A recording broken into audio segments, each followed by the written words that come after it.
বাংলাদেশে এখনো যদি যুদ্ধের জন্য প্রস্তুত যদি নয় তাহলে কখন হইব?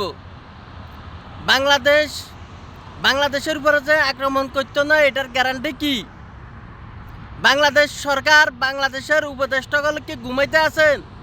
যখন বাংলাদেশের উপরে মান সম্মানের উপরে আঘাত আইব তখন যাই আপনারা এটার অ্যাকশানে যাবেন না প্রস্তুতি নিবেন?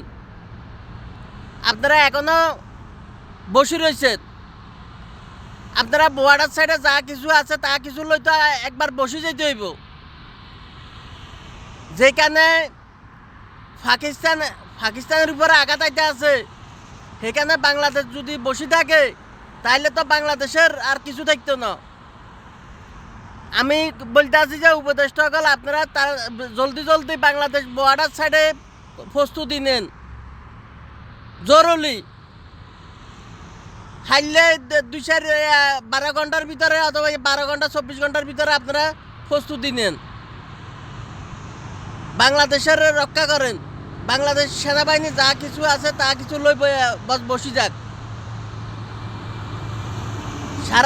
সারা বিশ্বে এখন মুসলমানের উপর আঘাত আইতে আছে। সারা বিশ্বে আপনারা বসে থাকবেন, ঘরে বসে থাকবেন, তারপর আপনার উপরে আঘাত আইলে তারপর আপনারা একসাথে যাইবেন, এটা তো হইতে পারে না। জলদি করে আপনারা একটা ব্যবস্থা নেন, যত জরুরি হারেন। বাংলাদেশের আর মান সম্মান নষ্ট করিয়েন না। আপনারা যা কিছু আছে বাংলাদেশ সেনাবাহিনীর খা করান, বসান, যুদ্ধের জন্য প্রস্তুত হয়ে যাক। যা কিছু আছে তা কিছু লই প্রস্তুত হয়ে যাক। আর ভবিষ্যতে বাংলাদেশের মানুষ দরকার হলে ঘাস খাই দেখব, তারপরে অস্ত্র বানাই দেব।